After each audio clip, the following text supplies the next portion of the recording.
Bienvenue sur Sahel Réveil, votre rendez-vous pour décrypter les messages forts d'indépendantistes et explorer les enjeux qui façonnent l'avenir de l'Afrique.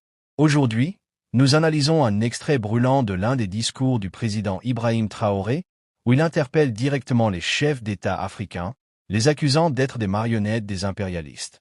Il pose des questions cruciales sur la pauvreté de l'Afrique malgré ses richesses, parle de la lutte du Burkina Faso contre le néocolonialisme et rend hommage à la résilience de son peuple.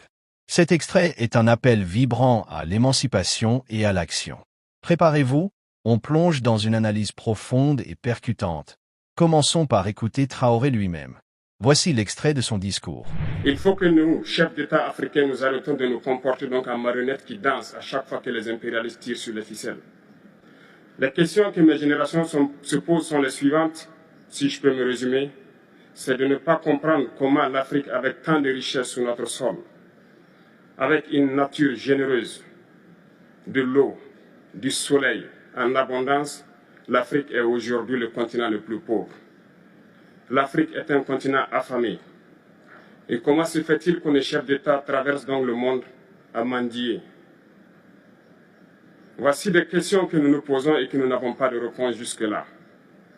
Nous avons l'occasion de tisser de nouvelles relations. Et j'espère que ces relations puissent être les meilleures pour donner un meilleur avenir à nos peuples. Ma génération me charge aussi de dire que, par ce fait de pauvreté, ils sont obligés de traverser l'océan pour essayer de rallier l'Europe. Ils meurent dans l'océan. Mais que prochainement, ils n'iront pas traverser parce qu'ils viendront devant nos palais pour chercher leur pitance quotidienne. Pour ce qui concerne le Burkina Faso, aujourd'hui nous sommes confrontés depuis plus de 8 ans à la forme de manifestation la plus barbare, la plus violente du néocolonialisme, de l'impérialisme. L'esclavage qu'on tend encore à nous imposer. Nos dévanciers nous ont bien appris une chose. L'esclave qui n'est pas capable d'assumer sa révolte ne mérite pas que l'on s'apitoie sur son sort.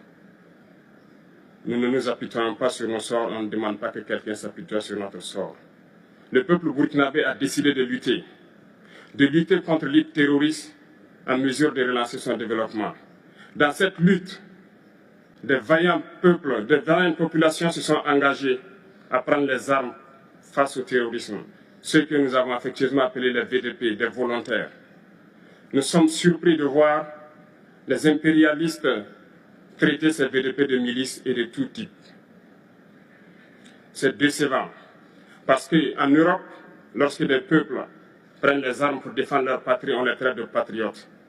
Nos grands-pères ont été déportés pour sauver l'Europe. Ce n'était pas avec leur consentement, contre leur gré. Et bien au retour, on se rappelle bien qu'à Tiaroy, lorsqu'ils ont voulu revendiquer leurs droits élémentaires, ils ont été massacrés. Cela ne fait rien donc. Lorsque nous, peuple, nous décidons de nous défendre, on nous traite de milices. Mais là n'est pas le problème. Ce qui est le problème, c'est de voir des chefs d'État africains qui n'apportent rien à ces peuples qui se battent, mais qui chantent la même chose que les impérialistes en nous traitant de milices, en nous traitant donc d'hommes qui ne respectent pas les droits de l'homme. De quels droits de l'homme parle-t-on? Nous nous offusquons contre cela et c'est honteux. Il faut que nous, chefs d'État africains, nous arrêtons de nous comporter donc en marionnettes qui dansent à chaque fois que les impérialistes tirent sur les ficelles. Hier, le président Vladimir Poutine a annoncé donc l'envoi de céréales en Afrique. Nous sommes bien contents. Nous lui disons merci pour cela. Mais aussi, c'est un message passé à nous, chefs d'État africains, parce qu'au prochain forum, nous ne devrons pas venir ici sans avoir assuré, pour ceux qui ne connaissent pas la guerre, l'autosuffisance alimentaire de nos peuples. Nous devons prendre l'expérience de ceux qui ont pu déjà atteindre cela en Afrique, tisser de bonnes relations ici et tisser de meilleures relations avec la Fédération de Russie pour pouvoir assouvir les besoins de nos populations. Je ne serai pas peut-être long, le temps imparti est très court. Nous sommes obligés de nous arrêter à un moment donné. Mais je voudrais terminer en disant que nous devons donc rendre hommage à nos peuples qui se battent. Gloire à nos peuples, dignité à nos peuples, victoire à nos peuples. La patrie ou la mort, nous vaincrons. Merci, camarades. Quel discours! Cet extrait est un véritable électrochoc. Traoré ne se contente pas de parler, il secoue les consciences avec une clarté et une audace qui marquent. Décomposons ses idées pour mieux comprendre ce qu'il veut transmettre et pourquoi ça résonne autant.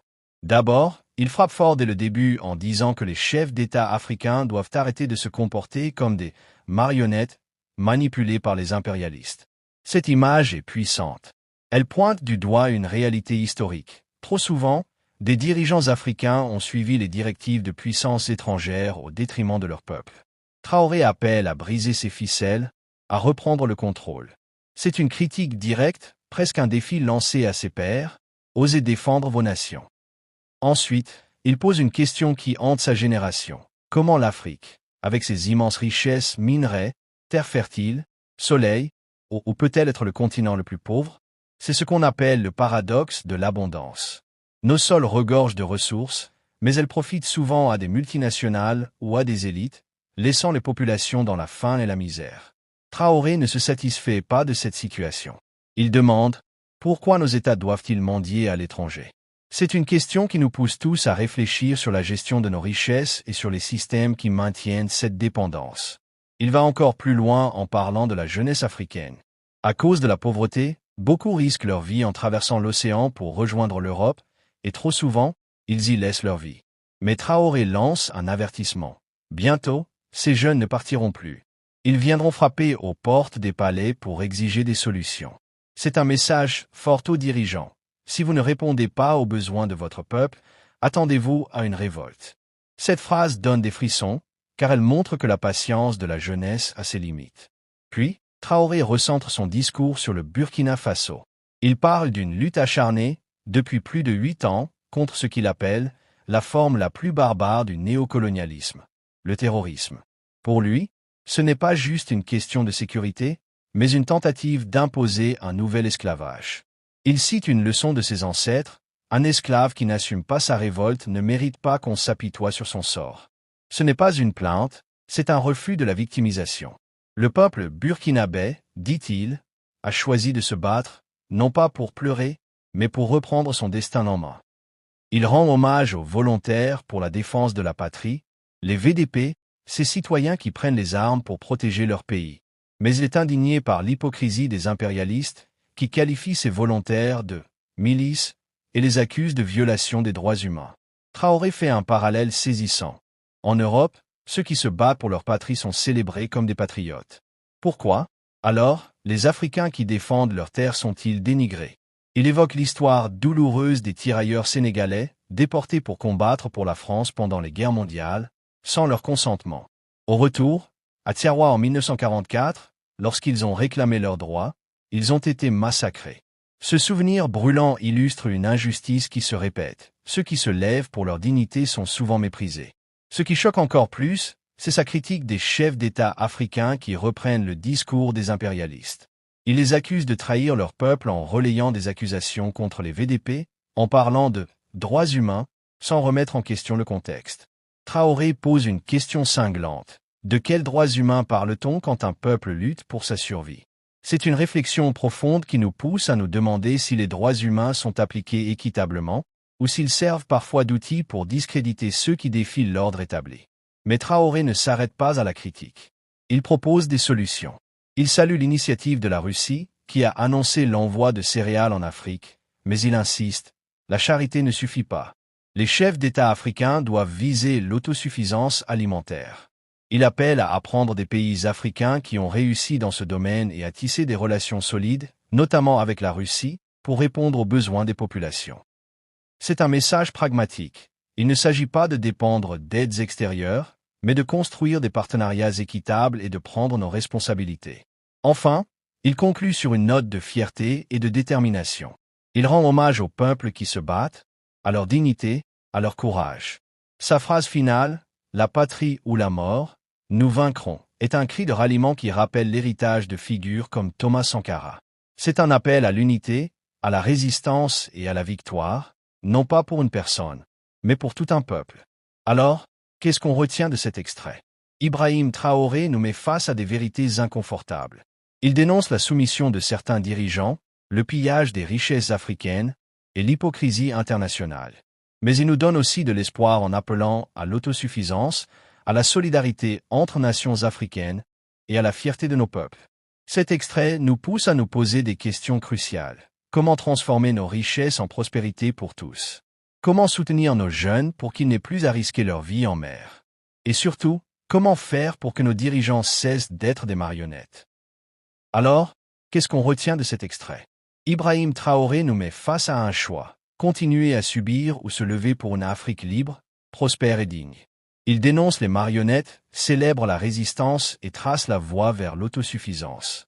À nous de reprendre le flambeau. Dites-nous dans les commentaires, partagez-vous son appel à l'action? Quelles solutions proposez-vous pour une Afrique souveraine? Envoyez-nous d'autres extraits à analyser et abonnez-vous pour ne rien manquer. Ensemble, faisons trembler les chaînes du néocolonialisme et écrivons l'histoire d'une Afrique victorieuse. À très vite.